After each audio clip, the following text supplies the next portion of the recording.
Hey, welcome back to the channel. If you're new here, I'm glad you found this video. And if you've been here a while, thank you for coming back. Today, we're going to talk about something that affects almost every single one of us, monthly bills. Because here's the truth. Most of us are spending more than we realize, and a lot of that money is quietly slipping away in places we never even think to look. In fact, studies have shown that at least 3 out of 10 adults struggle to pay their monthly expenses. And it's not always because they don't earn enough. Sometimes it's simply because they haven't had a chance to step back and look at where the money is actually going. So that's exactly what we're going to do today. We're going to walk through 7 practical, straightforward strategies you can start using this week to lower your monthly bills and put more money back in your pocket. No gimmicks, no complicated financial jargon, just clear, actionable advice. Let's get into it. Let's start with one of the biggest silent budget killers out there, subscriptions. Now, I know you've probably heard this one before, but bear with me because the numbers here are genuinely surprising. Think about it. You might be paying around $9 a month for a streaming service here, $13 for a shopping membership there. None of those amounts feel like a big deal individually, but when you start adding them all together, it adds up fast. According to research by tech consulting firm West Monroe, 84% of consumers underestimate what they spend on subscriptions every month. The actual average? Just over $237 per month. That's nearly $2,150 a year, and most people have no idea they're spending that much. So here's what I want you to do. Grab your bank statement or your credit card statement and go line by line. Look specifically for recurring charges. You might be surprised by what you find. Subscriptions you forgot about, free trials that converted to paid plans, services you signed up for once and never use anymore. Once you've identified everything, don't feel like you have to cancel it all at once. Instead, try rotating. Pick 1 or 2 services you're actively using right now, pause the rest, and live that way for a month or 2. You'll quickly figure out which ones you actually miss, and which ones you didn't even notice were gone. Those are the ones you can cut for good. This one step alone could save you hundreds of dollars a year. Next up, credit cards, and specifically interest rates. As of recent data, the average credit card interest rate sits at around 17%. But many people are paying even higher than that without realizing how much it's costing them over time. Here's something a lot of people don't know. You can negotiate your interest rate. And the simplest way to do it is to just pick up the phone and call your credit card company. I know that might sound intimidating, but it's more straightforward than you'd think. Credit card companies would rather work with a loyal customer than lose them altogether. So before you call, do a little homework. Look up competing credit card offers online and find one with a lower interest rate. That way, if the representative says no, you have real leverage to push back. When you're on the call, be polite, be honest, and be specific. Let them know you've been a customer for a while, that you pay on time, and that you found a better rate elsewhere. Something like, I really value being a customer here, but I've seen offers with significantly lower rates, and I'm hoping we can find something that works better for me. You're not being demanding, you're having a reasonable conversation. And more often than you'd expect, it works. Even dropping your rate by a few percentage points can make a meaningful difference, especially if you carry a balance month to month. Now, let's talk about your home energy costs, specifically heating. When it gets cold outside, the instinct is to crank the thermostat up.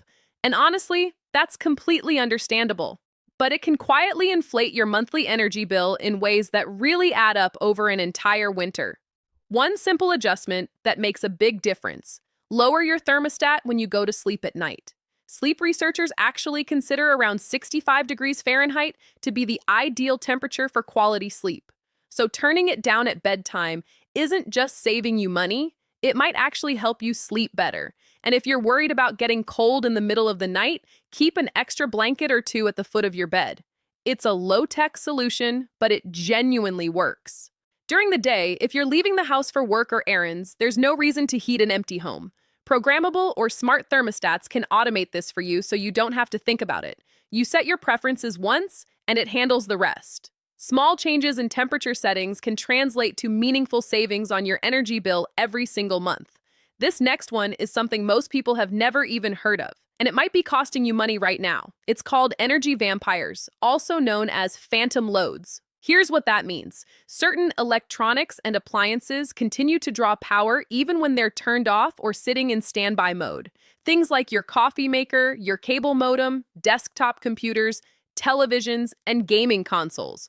All of these can quietly consume electricity around the clock, even when you think they're off. According to the Bonneville Power Administration, the average household can unknowingly spend up to $200 a year just from these phantom loads. That's money you're spending on absolutely nothing. The fix is simple: smart power strips. These cut off power to devices when they're not in use, so you're not paying for electricity you're not using. It's a one-time investment that pays for itself relatively quickly. One more tip on energy: check with your utility provider to see if they charge lower rates during off-peak hours. Many do. If yours does, try running your dishwasher or washing machine late at night or early in the morning instead of during peak hours. It's a small habit shift that can lower your bill without changing much about your routine. Let's talk about sharing. Specifically, sharing subscription accounts with family members. If you have family members who are all paying separately for the same streaming or music services, you're likely leaving money on the table. Most platforms offer family or household plans that let multiple people share a single account at a fraction of the individual cost. Disney Plus, for example, allows up to 7 different profiles under one account. Spotify's family plan lets up to 6 people share one account for about $16 a month, compared to nearly $10 per person if everyone paid individually. That's a significant difference when you do the math across a whole year. Sit down with your family and figure out who's paying for what. You might find that by pooling together and sharing plans, everyone saves money without giving anything up. Now let's talk about insurance, because this is one area where people almost never shop around, and it often means they're overpaying without even knowing it. Ask yourself honestly, when did you last compare rates on your car insurance, your homeowner's or renter's insurance? For a lot of people, the answer is when I first signed up, and that might have been years ago. Insurance rates change. Companies compete for your business, and loyalty doesn't always get rewarded the way you'd hope. Take the time to get quotes from a few different providers. Look at rates, coverage, and customer service reviews. You're not just looking for the cheapest option. You're looking for the best value. But in many cases, people find they can get the same or better coverage for significantly less just by making a few phone calls or filling out a few online forms. It pays to shop around. That phrase exists for a reason. If you own your home and have extra space, a spare bedroom, a finished basement, a guest suite, renting it out is one of the fastest ways to offset your housing costs. You have options here. You could take on a long-term roommate and collect a steady monthly contribution toward your mortgage or rent, or you could list the space on a short-term rental platform like Airbnb and earn income on your own schedule. Housing is typically one of the biggest expenses in anyone's budget. Even bringing in a few $100s a month from an extra room can make a real dent in what you owe. And for some people, it covers a substantial portion of the mortgage entirely. This obviously isn't the right move for everyone. It depends on your living situation, your comfort level, and your space. But if it's an option for you, it's worth seriously considering. The last strategy I want to talk about is the one that ties everything else together: making a plan. All of these individual tips are useful on their own, but they're most powerful when you approach your finances with intention. That means sitting down regularly, even just once a month, to look at your spending, identify where your money is going, and make deliberate choices about where it should go instead. Take groceries, for example. Food is one of the largest monthly expenses for most families. But with a simple meal plan and a few minutes of prep each week, you can significantly cut down on both food waste and unnecessary spending. You buy what you need, you use what you buy, and you stop paying for things that end up in the trash. The same principle applies to every other category in your budget. When you have a plan, you're in control. When you don't, money has a way of just disappearing. So take the time, review your bills, look for the leaks, and make a plan that reflects what you actually want your money to do for you. All right, let's do a quick recap of everything we covered today. First, audit your subscriptions and rotate out the ones you don't actively use. Second, call your credit card company and negotiate a lower interest rate. It works more often than you'd think. Third, lower your thermostat at night and invest in a smart thermostat to manage your heating costs automatically. Fourth, eliminate energy vampires with smart power strips and take advantage of off-peak utility rates. Fifth, share subscription plans with family members to split costs without losing access. Sixth, shop around for insurance. Don't assume you're getting the best rate just because you've been with the same company for years.